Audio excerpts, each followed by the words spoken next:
Friends అందరూ ఎట్లున్నారు? మంచిగున్నారు గదా! నేను గూడా మంచిగున్నా. మీ సపోర్ట్ ఉంటే ఇంకా మంచిగుంటా.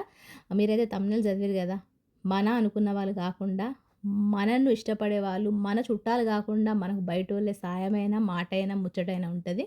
అంతేగాకుండా ఈరోజైతే దాని గురించి మాట్లాడతా. కొంచెమే ఎక్కువ మాట్లాడ ఎందుకంటే వ్యూస్ వస్తలేవు. అంటే నేను టైమ్ టు టైము పెడతలేనన్నట్టు.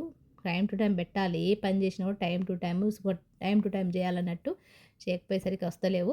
ఇక్కడైతే మా చిన్నోని షర్టుకు బటన్ లేదన్నట్టు. అందుకే పిన్నిస్ తెచ్చుకున్నాడు. ఇంకా అది పెడతా. ఎందుకంటే కుట్టడం కుదురుతలేదు. వాడు వచ్చేసరికి 7 అయితాంది. ఆ తర్వాత ఇంటి పని, వంట పని సదుపిచ్చుడు అయితాంది. అట్లా అయితందన్నట్టు. ఇక్కడైతే నేను ప్రొద్దున 5:30కి లేచిన. నిన్న నైట్ అంతా కూడా మాకు బోర్ పని నడిచిందన్నట్టు. నీళ్లు లేవని చెప్పినా కదా మీకు. బోర్ పని అయితే నడిచింది. రాత్రి 4 గంటల వరకు నడిచింది. ఈరోజు కూడా బోర్ పనే నడుస్తాంది. ఈరోజు మా ఆయన అయితే ఆఫీస్‌కి పోతలేడు. అయితే ఇంకా మన అనుకున్న వాళ్ళు మనకెప్పుడు హెల్ప్ చేయరు. బయట వాళ్ళే మనకు మంచిగా ఏదున్నా గూడా మనకు ఎంతో కొంత సాయం చేస్తారు. మాట ముచ్చట చేస్తారు. ఏదన్నా మంచి చెడులు చెప్తారు అని నేను అంటానే గదా! దాని గురించి చెప్తా. మొన్న రీసెంట్‌గా ఒకటైతే జరిగింది. ఇక్కడైతే నేను బియ్యంలా ఉప్పేసుకున్నా. అంతేగాకుండా నీళ్ళు వంపుతా అన్నట్టు. బియ్యము మేము వంపే తింటామన్నట్టు. ఎందుకంటే బియ్యంలో బాగా పాలిష్ చేసుంటానే కాబట్టి మనము బియ్యం వంపి తింటే మంచిదన్నట్టు ఆరోగ్యానికి. షుగర్ లెవెల్ గూడా ఎక్కువ పెరగకుండా ఉంటదన్నట్టు. ఇక్కడైతే నేను పిల్లల కోసం ఏం చేత్తానంటే ఈరోజు సేమ్యా ఉప్మా, దాంతో పాటు ఆహ్, టమాటా ఎగ్ కర్రీ చేత్తాను. బా రోజులైతాంది టమాటా ఎగ్ కర్రీ చేయక. అందుకని చెప్పి ఇక్కడ ప్యాన్ అయితే పెట్టిన. ఆయిల్ అయితే వేడైంది. జీలకర్ర, ఆవాలేసుకున్న, పచ్చిమిర్చి, కరివేపాకు అన్నేసుకున్నా. కొద్దిగా ఉప్పేసుకొని మంచిగా బ్రౌన్ కలర్ వచ్చే వరకు ఫ్రై చేసుకుందాము. ఇక్కడ చేతుకు చూసిర్రు గదా! బ్యాంగిల్స్. ఒక 2 రోజుల కిందట ఒక సిస్టర్ నా వీడియో చూసి, "అక్క మీ చేతుకు గాజులేసుకోండి. గాజులేసుకుంటే మంచిగుంటది" అని జెప్పి నాకు మెసేజ్ పెట్టింది. సెపరేట్‌గా నాకు మంచిగా అనిపించింది. ఆమె చెప్పుడు ఆలస్యం అప్పటిదప్పుడే చదివిన మెసేజు. వెళ్ళి మరి నేను బ్యాంగిలేసుకున్నా ఇంకా. పడుకునే ముందైతే తీసేత్తా అన్నట్టు. అందుకే పొద్దున నేను మళ్ళా వంట చేత్తాం గదా మనం. అందుకని చెప్పి బ్యాంగిల్ కనబడది. మళ్ళీ స్నానం చేసిన తర్వాత బ్యాంగిలేసుకుంటా. కానీ రాత్రి పడుకునే ముందు తీసేసి పడుకుంటా అసలు మెయిన్ అది. దానివల్ల నేను పొద్దున్న వంట చేసేసరికి మీకు నా చేతిలో గాజులు లేనట్టుగా కనబడుతుంది గదా! ఎందుకంటే నేను స్నానం చేసిన తర్వాత మళ్ళా గాజులు వేసుకుంటూ తయారవ్వడం అయితే చేస్తా అన్నట్టు. అందుకే ఎప్పుడు గాజులు వేసుకోకుండా కనబడతానన్నట్టు మీకు. ఇక్కడైతే నేను ఉల్లిపాయలు మంచిగా ఫ్రై అయినాయి. అప్పుడు అల్లం వెల్లుల్లి పేస్ట్ ఏసుకొని మంచిగా కలుపుకుంటానా. ఇక్కడ నేను టమాటా అయితే ప్యూరీ చేసుకున్నా. ఎందుకంటే పిల్లలకు టమాటాలు అంటే తినబుద్ధి కాదు కదా! అందుకని చెప్పి పేస్ట్ చేసుకుంటే మనకు పర్ఫెక్ట్‌గా టమాటా మంచిగా రైస్‌లో కలిసిపోయి టమాటా ఎగ్ రైస్ మంచిగా చూడ్డానికి మంచిగుంటది. పుల్ల పుల్లగా, కారంగా ఉంటదన్నట్టు. ఇక్కడైతే ఒక 4-5 టమాటాలైతే ఏసుకున్నా. ఇందులో ఉప్పు, కారం అవన్నీ ఏసుకుందాం. అయితే కొన్ని రోజుల కిందట నేను నా ప్రాబ్లము చెప్తా అంటే ఒక సిస్టర్ అయితే మేము ఉన్నామనుకో సిస్టర్ ఏ బాధ ఉన్నా కూడా నాకు చెప్పు, ఏ బాధ ఉన్నా కూడా ఫోన్ చెయ్యి అని చెప్పి అయితే మెసేజ్ పెట్టింది. అయితే ఫోన్ ఎట్లా చేస్తాం తెలియదు కదా! ఇన్‌స్టాగ్రామ్ ఉంది. ఇన్‌స్టాగ్రామ్ ఫాలోగా సిస్టర్ అని చెప్పి నేను చెప్పిన.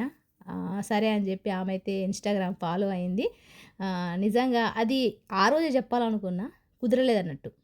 ఆ రోజే అసలు ఆ అక్కతోని నేను మాట్లాడినప్పుడే చెప్పుదామనుకున్నా వీడియో చేసి. కానీ నాకు కుదరలేదన్నట్టు. ఇప్పుడు కుదిరింది. ఇక్కడ చూస్తారు కదా! నేను టమాటాల పేస్ట్ ఏసుకున్న. దాంతో పాటు ఉప్పు, కారం, పసుపు అన్నీ కూడా ఏసుకుంటానా. అయితే ఆ సిస్టర్ అయితే ఆ అక్కయ్య అయితే అక్కకు ఫోన్ చేసినా చేయమని చెప్పిన. 11:30కు చేస్తా అని చెప్పిన. నెంబర్ ఇచ్చింది ఇన్‌స్టాలో. ఎందుకంటే మనల్ని నిజంగా నాకు ఇన్‌స్టా నుంచి ఇద్దరు ముగ్గురు కాదు బాగా మంది నేను ఫస్ట్ వీడియోలు పెట్టినప్పటి నుంచి బాగా మంది నన్ను అప్పుడు ఇన్‌స్టాగ్రామ్ లేకుండే బాగా మంది నన్ను అడిగిర్రు. "అక్క మీతో మాట్లాడాలి, మిమ్మల్ని కలవాలి అక్క" అని చెప్పి ఎంతోమంది అన్నారు. నేను అందరిని కూడా అవాయిడ్ చేసేసిన అన్నట్టు. ఎవరితోని మాట్లాడడానికి ఇష్టపడలేదు. ఎందుకంటే ఇప్పుడున్న జనరేషన్ ఎట్లుంది అందుకని చెప్పి నేను ఎక్కడికి రాను, ఎవరితోని కలవా అని చెప్పి నేను సైలెంట్‌గా ఉండేదాన్ని. ఆన్సర్ ఇచ్చేదాన్ని కాదు. కానీ ఇద్దరు ముగ్గురు ఈ మధ్య నాకైతే ఇన్‌స్టాలో ఫాలో అయ్యిండ్రు. మంచి చెడులు వాళ్ళు నన్ను అడుగుతారు. నాకు నచ్చుతది. అట్లనే మొన్న ఒక అక్క అయితే నాకు ఫాలో అయింది. ఫోన్ కూడా చేసిన, మాట్లాడింది. నిజంగా ఆ అక్కతోని మాట్లాడతా అంటే మన అనుకున్న వాళ్ళే మాట్లాడినట్టు అనిపించింది. ఇక్కడైతే చూస్తారు కదా! సేమియా ఉప్మా కోసం నేను నీళ్ళైతే వేడి చేసిన, ఉప్పేసుకున్న, కొద్దిగా ఆయిల్ ఏసుకుందాం. సేమియా అయితే ఉప్మా చేత్తానా సింపుల్‌గానే మీకు తెలిసిందే. అయితే నేనెప్పుడు నాకు అమ్మ నాన్నలు ఉన్నా లేనట్టే లేరు కాబట్టి ఉన్నా లేనట్టే కదా! అందుకని చెప్పి నాకు బాధపడేదాన్ని.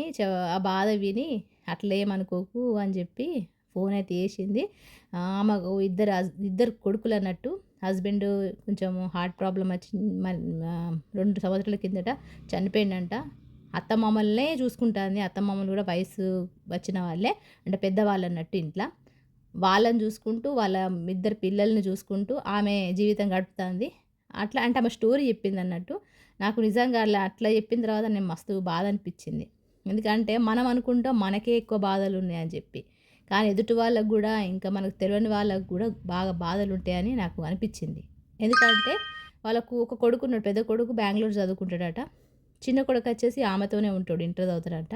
ఇంకా ఇద్దరు పెద్దవాళ్ళని చూసుకోవడం అంటే బాగా కష్టం. ఒక ఇద్దరు చిన్నపిల్లల లెక్కనే వాళ్ళు గూడా. ఎందుకంటే వాళ్ళు ఎక్కువ నడవలేరు. వాళ్ళు తిన్నా గూడా డైజెషన్ గాదు. వాళ్ళకి ఏదున్నా గూడా మనము వాళ్ళని ఒక చిన్న పిల్లలానే చూసుకోవడం అన్నట్టు. ఆమె ఇప్పుడు నలుగురు పిల్లలను చూసుకున్నట్టే భర్త సపోర్ట్ లేకపోతే, భర్త లేకపోతే నిజంగా బాధ ఎవ్వరు చెప్పలేము. వాళ్ళు అనుభవించేటోళ్ళు మాత్రమే తెలుస్తదన్నట్టు. ఇక్కడైతే నేను మంచిగా రైసు ఆల్రెడీ ముందుగానే వండుకున్నా గదా! ఆ వండిన ఈ టమాటా ఎగ్ ఏసినా గదా! మంచిగా ఫ్రై అయిన తర్వాత ఆ టమాటాలో ఈ రైస్ ఏసుకొని ఉప్పు, కారాలు చూసుకోండి. పిల్లలకు ఎందుకంటే ఉప్పు, కారాలు లేకపోతే సప్పగుంటే తినలేరు. ఉప్పు, కారాలు చూసుకొని టేస్ట్ చూసి ఇలా కలుపుకొని టిఫిన్‌లో పెట్టేత్తే అయిపోతది. ఇక మా చిన్నోడైతే పొద్దున్న లేచిండు, పాల ప్యాకెట్ తీసుకురమ్మన్నాడు. ఈ మధ్య లేస్తలేడు మా చిన్నోడు ఎందుకో. ఎప్పుడు 6:30కే లేచేటోడు.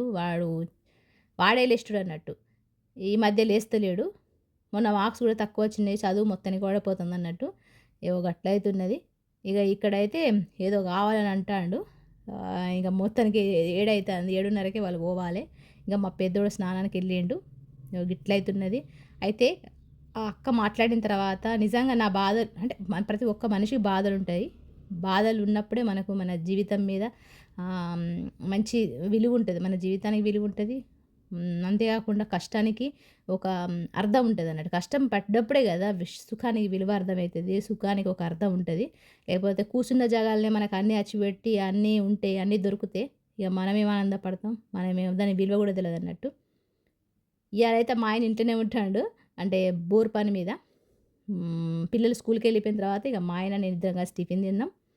తినేసి ఇగ కొద్దిసేపు మాట్లాడుకున్నాం. బోరు పని చేసేటోళ్ళైతే వస్తారు. ఆళ్ళైతే వాళ్ళతో పాటు ఇగ మా ఆయన కూడా కొంచెం వర్క్‌లో బిజీ ఉన్నాడు. ఇక్కడైతే నేను బట్టలేసిన కనీసం ఒక 4, 5 రోజులైతుంది బట్టలేయక. ఇంకా మధ్యాహ్నం టైం అయింది. పిల్లలకు టమాటా రైస్ చేసినా గదా! ఇంక మధ్యాహ్నం అయితే చికెన్ కర్రీ చేత్తాన. మా ఆయనే తీసుకొచ్చిండు కొంచెం. అందుకని చెప్పి ఇక మా ఆయనకు నాకు కొద్దిగా రైస్ తక్కువైంది. దాంతో పాటు కర్రీ లేకుండే. చికెన్ కర్రీ తీసుకొచ్చిండు. ఇంకా మా ఆయనతో మాట్లాడుకుంటూ ఇక చికెన్ కర్రీ అయితే తింటా అనుకుంటాను. మరి పని మీద అయితే బిజీ ఉన్నాడు చూడాలి. ఇట్లయితున్నది. అంటే మన అనుకున్న వాళ్ళు ఎప్పుడు మనకు సాయం గారు. మనం ఎదిగినా ఓర్వరు. మనం మంచిగున్నా ఓర్వరు. మనకేమన్నా అయితే ఆనందపడతారు తప్ప మంచి చెడులైతే అడగరు. గట్లయితున్నది. నాకైతే ఎవరు అడగరన్న విషయం తెలిసి ఆ అక్క ఫోన్ చేసి మరీ మంచి చెడులు చెప్పింది. ఇట్లా బాధపడకురా. నాకు ఇట్లుంది పరిస్థితి. నువ్వేం బాధపడకు. నీకు ఏదున్నా కూడా నాకు ఫోన్ చెయ్యి. ఎప్పుడు మాట్లాడాలనిపిస్తే అప్పుడు చెయ్యి. నువ్వు బాధపడి నీ హెల్త్‌ని పాడు చేసుకోకు. పిల్లలు చిన్నగున్నారు. నువ్వు వాళ్ళ గురించి పట్టించుకోవాలి. నీ గురించి నువ్వు ఆలోచించుకోవాలని చెప్పి ఒక పెద్ద మనిషిలాగా చెప్పింది. ఎందుకంటే ఇప్పుడున్న నా హెల్ నా నా ఏమంటారు ఇప్పుడున్న పరేషాన్‌లో నేనైతే ఈ విషయాలు గానీ, నా బాధలు గానీ, మా అమ్మకి గానీ ఎవ్వరికి చెప్పుకోలేని పరిస్థితి అన్నట్టు. ఏదున్నా గూడా ఏమైనా ఆడవాళ్ళకి ప్రాబ్లమ్స్ ఉన్నా గూడా, ఏదున్నా గూడా అమ్మ నాన్నలకు చెప్పుకోలేని పరిస్థితులున్నాయి కాబట్టి అక్క విని నాకైతే ఫోన్ చేసింది. మాట్లాడినా మంచిగా అనిపించింది. ఇట్లా నాకు యూట్యూబ్ నుంచి ఎంతోమంది మంచి మంచి వాళ్ళు నాకు ఫోన్ చేసి మంచి చెడులు అడిగారు. మెసేజ్‌లు పెట్టిర్రు. ఫోన్ నెంబర్‌లు ఇచ్చిండ్రు. ఇన్‌స్టాలో ఫాలో చేసుకొని అతను మాట్లాడతారు. నిజంగా యూట్యూబ్ వల్ల నాకు ఇది మాత్రం మంచి జరిగింది. మనీ తర్వాత విషయం. సక్సెస్ అవ్వడం తర్వాత విషయం. మొత్తానికైతే ఇలాంటి వాళ్ళు దొరికిర్రు.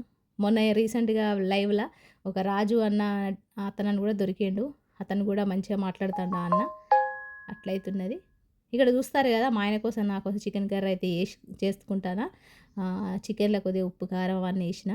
ఇక మధ్యాహ్నం అయితే ఒక 2 గంటలు రెస్ట్ తీసుకున్న తర్వాత రేపటి కోసం అంటే సాయంత్రం కోసం నేను రాడిషును, శనగపప్పు వేసి కర్రీ అయితే చేత్తా. ఇది రేపటి వీడియోలో షేర్ చేసుకుంటా. అంతేకాకుండా పిల్లల కోసం సాయంత్రం పునుగులు చేత్తాను. అవి కూడా మీకు రేపటి వీడియో షేర్ చేసుకుంటా. వీడియో నచ్చితే లైక్ ఇయ్యండి. కొత్త వాళ్ళైతే సబ్స్క్రైబ్ చేసుకోండి. మరొక మంచి వీడియోతో, మరొక మంచి బ్లాగ్‌తో మిమ్మల్ని అయితే కలుస్తా మరి. అంతవరకు ఉంటా మరి. నమస్తే. సెలవు.